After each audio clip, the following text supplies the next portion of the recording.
et Le Monde, référence dont l'œuvre et les enseignements doivent être vulgarisés. La nation lui a rendu un vibrant hommage.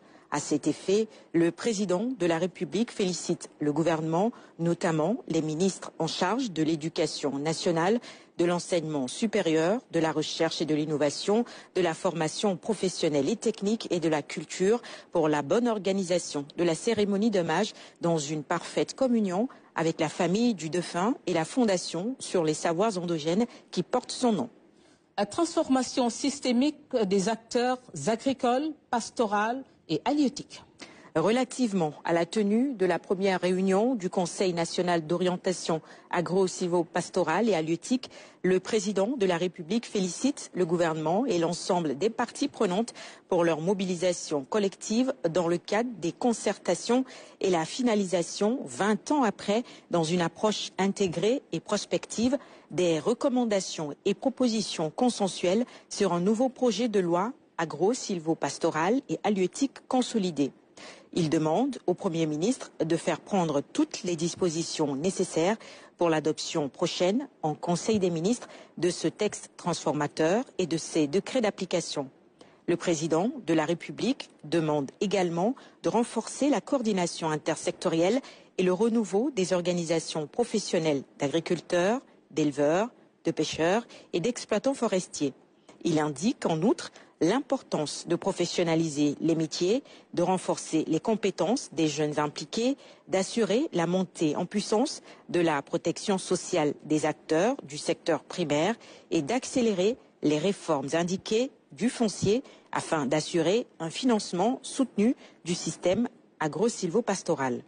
À cet égard, il instruit le ministre des Finances et du Budget en relation avec les ministres concernés de lui faire parvenir des propositions pragmatiques relatives à la mise en place d'un fonds de recherche et de développement agro-silvopastoral, forestier et halieutique. Au demeurant, il préconise pour le secteur primaire la réforme du modèle de crédit agricole, la maîtrise des statistiques, le renforcement de l'accompagnement des femmes actives, l'accélération de la généralisation de la digitalisation et la facilitation des formalités administratives. Il rappelle enfin l'impératif pour le gouvernement de définir une stratégie intégrée de formation et de valorisation des produits locaux et une doctrine consensuelle et efficace de promotion du consommé local. Maîtrise stratégique de la commande publique.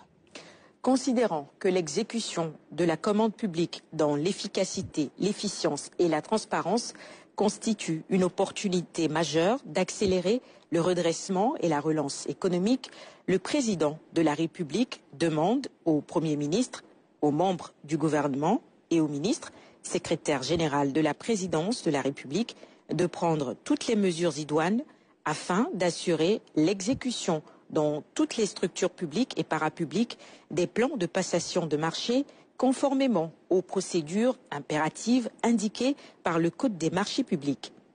Se félicitant du lancement du processus de dématérialisation des dossiers d'appel d'offres par l'autorité de régulation de la commande publique, ARCOP, il demande aux autorités contractantes de faciliter la mise en œuvre de cette stratégie d'optimisation du calendrier d'exécution des marchés et à chaque ministre de tenir, avant la fin de l'année 2025, une conférence sur l'exécution des marchés de 2025 et sur la planification de ceux prévus en 2026.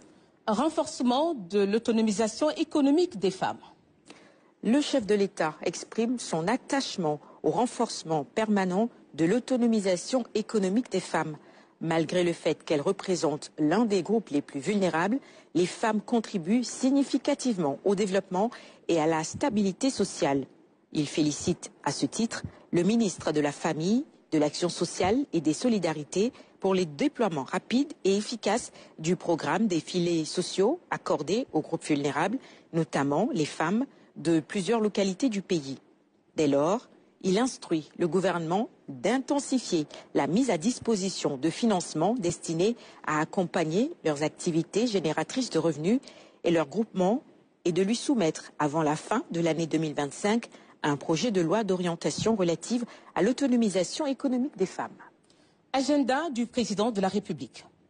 Le chef de l'État informe le Conseil qu'il présidera le vendredi 31 octobre 2025 la cérémonie de dévoilement de la mascotte des Jeux Olympiques de la jeunesse JOJ Dakar 2026 et la cérémonie de remise du 5e prix Galien Afrique.